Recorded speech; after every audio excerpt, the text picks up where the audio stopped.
Monkeypox is a rare viral disease which is making headlines globally. It's a new global threat for the planet which is still recovering from COVID. The disease has not been discovered in India so far, but more than 350 cases have been found in 21 countries in just last 3 weeks. नमस्कार दोस्तों, मेरा नाम doctor Harimohan Agarwal है और आज हम बात करेंगे मंकी पॉक्स नामक एक दुर्लभ बीमारी के बारे में जो विश्व स्तर पर सुर्खियां बटोर रही है। मंकी पॉक्स एक बहुत ही रेयर वायरल बीमारी है और आमतौर पर यह सिर्फ अफ्रीका में पाई जाती है। मंकी पॉक्स का पहली बार मनुष्यों में 1970 में पता चला था और यह पिछले 50 वर्षों में कभी कभी अफ्रीका के बाहर भी पाई जाती है बीमारी। मंकी पॉक्स का वर्तमान जो प्रकोप है ये अब तक का सबसे बड़ा प्रकोप है।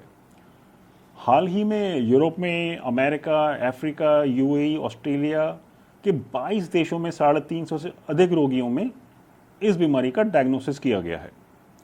भारत में अब तक कोई मामला सामने नहीं आया है, लेकिन हमें सतर्क रहना होगा। भारत सरकार ने अंतर्राष्ट्रीय हवाई अड्डों पर संदिग्ध यात्रियों की स्क्रीनिंग पहले ही शुरू कर दी है।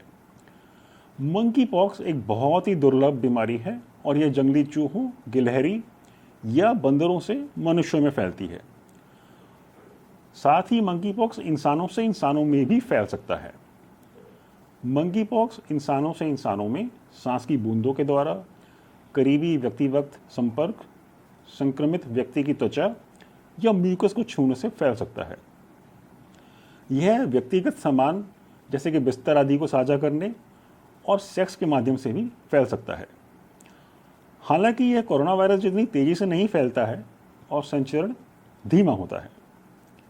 मंकी पॉक्स एक ऐसी बीमारी है जो कुछ हद तक चेचक यानी कि स्मॉल पॉक्स के समान होती है, लेकिन उससे कम गंभीर होती है। यह चिकन पॉक्स या सिफिलिस जैसा भी दिख सकता है। मंकी पॉक्स से संक्रमित मरीजों में 6 से 12 दिनों के बाद लक्षण दिखने शुरू हो जाते हैं। इनमें मेन है लिम्फेडिनोपैथी, लिम्फ नोड्स, बुखार आना, शरीर में दर्द, ठंड लगना, सिर में दर्द, कमजोरी और स्किन पे दाने यानी कि रैश। और यह वह समय है जब वे सबसे अधिक संक्रामक होते हैं और दूसरों को बीमारी फैला सकते हैं। दानों में खुजली और दर्द हो सकता है। रोग आमतौर पर 2 से 4 सप्ताह में कम हो जाता है, लेकिन कभी कभी ये गंभीर हो सकता है और यहाँ तक कि 1 से 2% मामलों में मृत्यु भी हो सकती है। उच्च स्तर का संदेह रखना यानी कि हाई इंडेक्स ऑफ सस्पिशन और मामलों का शीघ्र उपचार करना और उन्हें अलग रखना यानी कि आइसोलेट करना ये बहुत ज़रूरी है, बहुत महत्वपूर्ण है।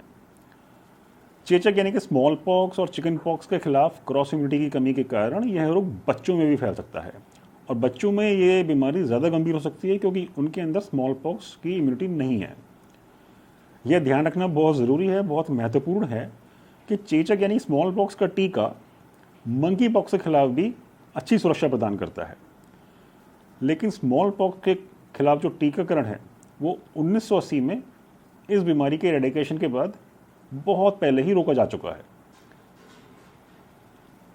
यूके में, यूनाइटेड किंगडम में इस बीमारी के प्रकोप को देखते हुए, जहाँ पे अब तक 90 से ज़्यादा मामलों की पुष्टि हो चुकी है, स्मॉल पॉक्स का टीकाकरण अब स्वास्थ्य देखभाल कर्मियों को दिया जा रहा है और अमेरिका भी स्वास्थ्य कर्मियों को स्मॉल पॉक्स के टीके लगाने की योजना बना रहा है और उसने लाखों खुराक आयात करने का आदेश दिया है क्योंकि यूएसए में चेचक के टीके का उत्पादन नहीं होता है।